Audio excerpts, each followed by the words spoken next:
demander à Dieu qu'il protège notre peuple et qu'il éclaire tous ses dirigeants.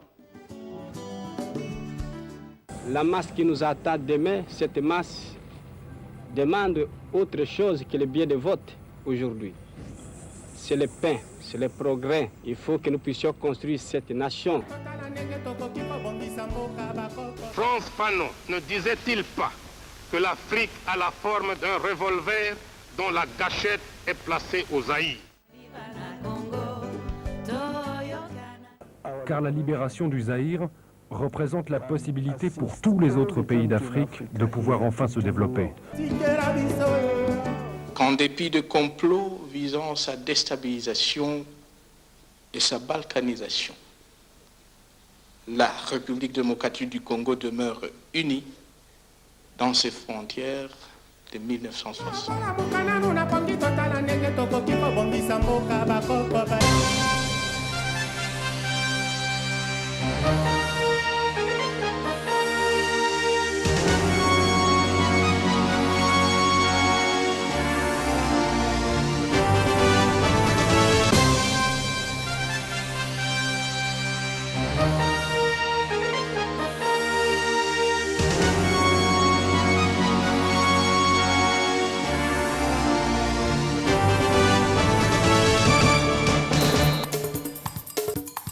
Merci de votre confiance à la télé républicaine dans cette édition rétrospective.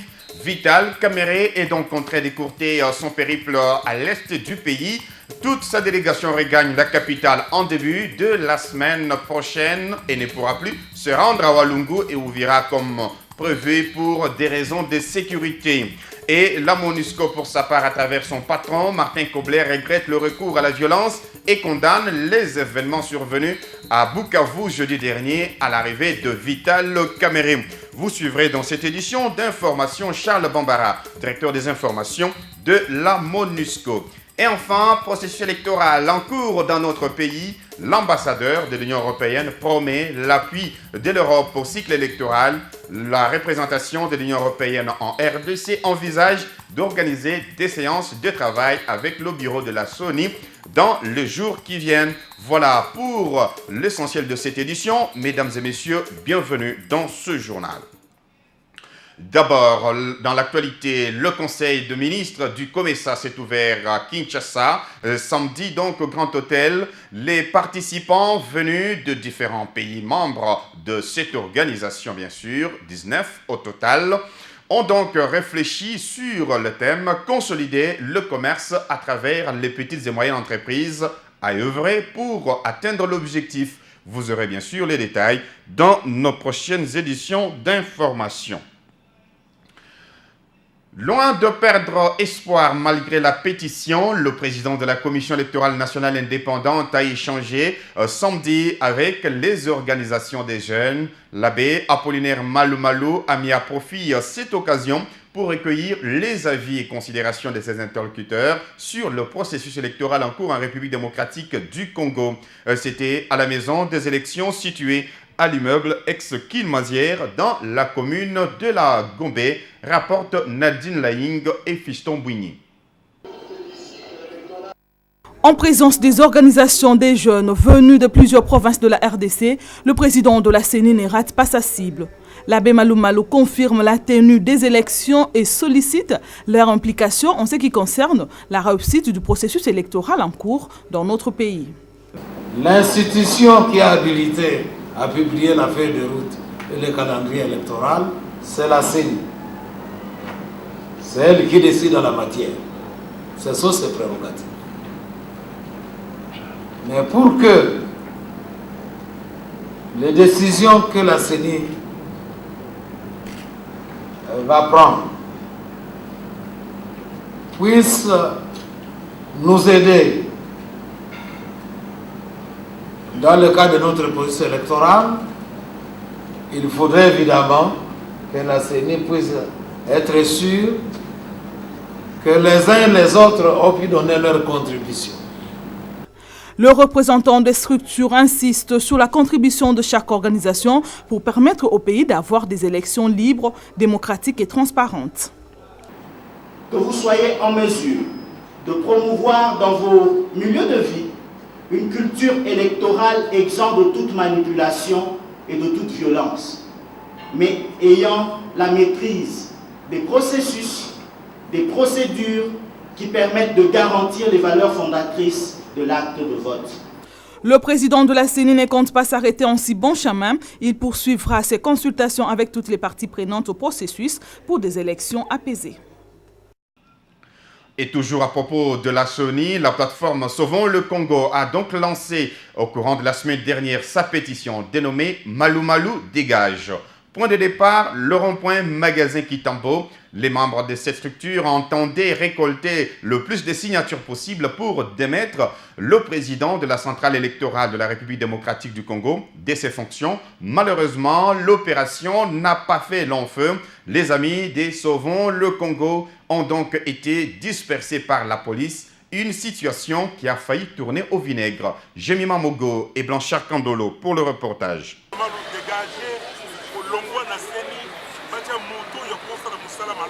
Tout avait pourtant bien commencé. Dans la quiétude, les amis de Sauvons le Congo récoltaient petit à petit ici à Kitambo Magasin les signatures de leur pétition dénommée Malou Malou dégage, ayant pour objectif la démission immédiate et sans condition du président de la CENI. Puis, la situation a failli tourner au pire avec l'arrivée de la police. Bousculade, empoignade, ce sont là les moyens utilisés par cette dernière pour mettre fin à cette opération. Mais les amis de Sauvons le Congo sont bien décidés à arriver à leur fin.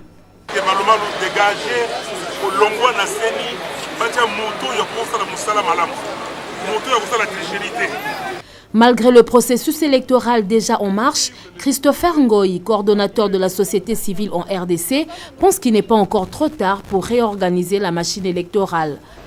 Monsieur Malou Malou a organisé des élections en 2006. Vous savez qu'elles étaient calamiteuses. Il a été viré de là. Monsieur Ngoyi Mulunda est arrivé, il a fait encore pire. Et comment est-on revenu? C'est nous qui avons fait la pétition pour chasser Monsieur Ngoyi Mulunda. Mais il y a eu une procédure très astucieuse qui a remis Malou Malou en selle. Pour ce premier jour de l'opération, plus de 500 signatures ont déjà été récoltées. Pour cette plateforme, ceci n'est qu'un début. Envers et contre tout, elle entend aller jusqu'au bout de sa logique, la démission de l'abbé Apollinaire Malou Malou de la CENI.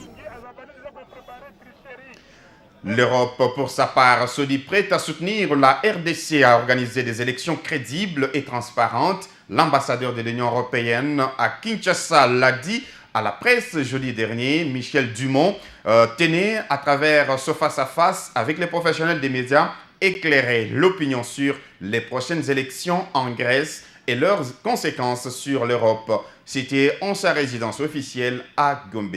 Sylvie Ngalola pour le reportage. Devant quelques ambassadeurs européens accrédités à Kinshasa, celui de la Grèce présente clairement les priorités de la présidence de son pays qui se tiendront dans le tout prochain jour, car la Grèce a l'ambition de contribuer à l'engagement civique, la légitimité démocratique et l'approfondissement de l'Union européenne. La Grèce a vécu une grande restreinte de sa croissance.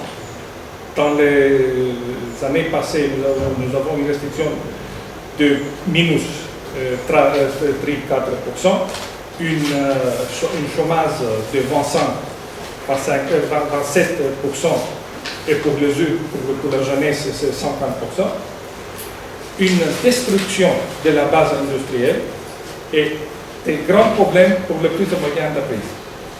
Dans tous ces niveaux, on doit prendre des mesures pour améliorer la situation. D'autre part, l'ambassadeur de l'Union européenne confirme le soutien de l'Europe au processus électoral en RDC. L'homme souhaite avoir une séance de travail avec le président de la Commission électorale nationale indépendante. Nous souhaitons évidemment pouvoir, compte tenu de l'importance que nous accordons au processus électoral, pouvoir le soutenir. Comme vous le savez, donc, il y a une mission d'observation des élections qui est venue au moment avant les élections, pendant les élections, après les élections, qui était présidée par Madame Maria Nedelcheva, qui a rendu son rapport. Cette mission reviendra d'ailleurs. Nous aurons le plaisir donc, de vous rencontrer à nouveau au mois de juin, toujours avec Madame Maria. Maintenant, elle s'appelle Gabrielle, puisqu'elle s'est mariée, mais elle sera toujours Maria pour vous. Donc, viendra pour voir comment les recommandations qu'elle a formulées ont été mises en œuvre. Le processus électoral en RDC est une préoccupation non seulement pour les Congolais, mais aussi pour toute la communauté internationale, l'Union européenne en particulier. Revenons cette fois-ci à la situation de Vital Kamerhe. Le président de l'UNC ne se rendra plus à Walungu et Uvira comme il l'avait annoncé après son meeting raté de Bukavu. La délégation regagne Kinshasa en début de la semaine, assure les confrères qui accompagnent le président de l'UNC. Les raisons sécuritaires sont avancées pour expliquer ce rendez-vous de Kamerhe avec sa base de son Kivu natal. Pendant ce temps, le bureau de la coordination de la société civile du Sud Kivu exige l'ouverture d'une enquête indépendante après les incidents survenus jeudi dernier à Bukavu lors du meeting raté du président de l'Union pour la nation congolaise, Vital Kamerhe. Et puis pour sa part, Marcelin Chisambou, gouverneur de la province du Sud Kivu, souligne qu'il n'y a pas eu de perte en vies humaines lors du meeting de Kamerhe. En revanche, il y aurait eu plusieurs blessés et des dégâts matériels importants, notamment le siège de sa formation politique, le PPRD, qui a été saccagé littéralement. L'autorité provinciale a saisi cette opportunité pour interpeller les acteurs politiques de sa province au respect des principes et des valeurs démocratiques. Marcelin Chisambou était donc joint au téléphone par votre rédaction. Je viens de l'hôpital et on a visité 3 hôpitaux. L'hôpital de la police, où j'ai 19 blessés hospitalisés et 6 blessés en ambulatoire. Je viens de l'hôpital général, 12 blessés, dont 2 mineurs, 16 et 17 ans, et 12 sortis qui reviennent en ambulatoire. Hôpital Selpa, 2 blessés, dont un enfant de 13 ans et une dame de 45 ans. Hôpital de Panzi, 3 blessés. Dans les 3 blessés, il y en a un qui va continuer en ambulatoire, qui est déjà sorti donc. Voilà la vérité. Le reste, si les gens veulent jouer au massacre de Lubumbashi avec des milliers de massacrés, nous souhaiterions qu'avant que la tête dirigeante de l'UNC quitte Bukavu, qu'il nous présente le cadavre de son mort. On ne peut pas jouer avec la vie des gens en allant jusqu'à mentir sur les morts supposés. La police de Bukavu avait été interdite de porter les armes létales. Ils avaient ce qu'on appelle les armes non létales, les gaz lacrymogènes seulement. Ils n'avaient même pas, les policiers n'avaient même pas les balles en caoutchouc. Par contre, la garde rapprochée du président de l'UNC, laquelle garde il a prise à Kinshasa, avec l'autorisation du colonel Kassongo qui a signé l'ordre de démission officielle des 12 gardes du corps qui l'accompagnaient. Par contre, cette garde-là était armée de pistolets avec armes réelles. Et on a interpellé 2 de ces policiers qui avaient même tiré. Ils tiraient en l'air pour disperser la police, pour disperser plutôt les foules. Et c'est encore nos policiers qui ont dit à ces messieurs, vous ne pouvez pas tirer. C'est ça la vérité. Bilan contre bilan, les escarmouches de Bukavu ont fait 40 blessés. Selon le décompte de la MONUSCO, le porte-parole de la MONUSCO exhorte les acteurs politiques congolais et les institutions publiques au respect des droits et libertés des citoyens. Charles-Antoine Bambara a été interrogé à ce propos par Mariam Boya et Dieu merci Seka.